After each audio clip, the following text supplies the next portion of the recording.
म तपाईहरुलाई screen share सहित च्याट जीपीटीबाट फोटो कसरी एडिट गर्ने भन्ने विषयमा सिकाउन गइरहेको छु। हेर्नु होला, सामान्यतया सबैलाई आवश्यक पर्दछ। जो सामान्य भर्खर फेसबुकतिर लाग्नु भएको छ, कन्टिन्यू कन्टेन्ट हाल्नु परेको छ। बिहान साँझ दिउँसो 3 टाइम फोटो अपलोड गर्नै पर्छ। त्यत्रो फोटो हामीलाई कहाँ खिच्नु, कति हुनु मोबाइलमा हरेक दिन, त्यो असम्भव भएको हुनाले कहिलेकाहीँ यसो च्याट जीपीटीबाट आफूले एउटा राम्रो मन पराएको फोटो क्रिएट गरेर फेसबुकमा अपलोड गर्न सक्नुहुनेछ। त्योमा कपिराइट पनि आउँदैन। म अपलोड गर्ने तरिका पनि सिकाउने छु। त्यो भएको हुनाले म आज तपाईलाई म आफ्नो मोबाइलको स्क्रिनतर्फ लिँदैछु। कृपया भिडियो लास्टसम्म हेर्नु होला, अलि लामो हुन सक्छ। म हरेक स्टेप गर्दै अगाडि ल्याउने छु।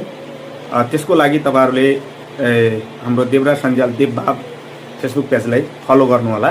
र आज ल सबैले आफ्नो मोबाइलमा जानुस्, प्ले स्टोरमा गएर च्याट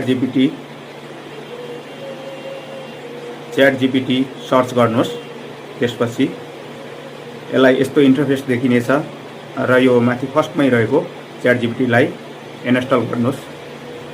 इन्स्टल गर्न केही समय लाग्ने भएको हुनाले मैले भिडियो काटेर अलि छिटो बनाएँ।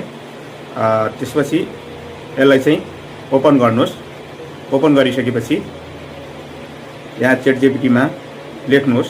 आफ्नो जिमेलबाट यसलाई लगइन गरेर यहाँसम्म आउनुस्। यहाँसम्म आइसकेपछि च्याट जीपीटीमा लेख्नुस्। नेपालीमा लेख्दा नि हुन्छ, यहाँ बोल्ने पनि हुन्छ है। म लेखेर रेडी गरेर राखेको छु। म यसलाई चाहिँ यहाँ टाइपिङ गरेँ।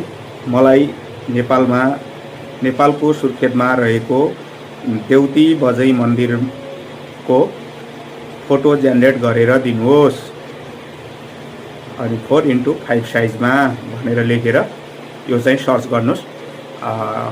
1 मिनेट समय लिनेछ। त्यसपछि हामीलाई फोटो जेनेरेट गरेर दिनेछ। त्यसपछि यहाँ गएर हेर्नुहोस्, यहाँ डाउनलोड भन्ने बटन छ। यहाँ डाउनलोडमा थिच्नुहोस्। एकछिनपछि डाउनलोड हुनेछ। अब जानुहोस् ग्यालरीमा। ग्यालरीमा तपाईको फोटो आइसकेको हुनेछ। अब यो फोटोलाई तपाईले बिहान बेलुका दिउँसो प्राय बिहान अपलोड गर्नुहोस्।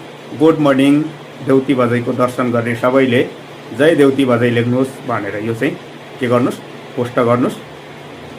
अनि तपाई निरन्तर यसरी कुनै दिन कुनै मन्दिरको, कुनै दिन कुनै मन्दिरको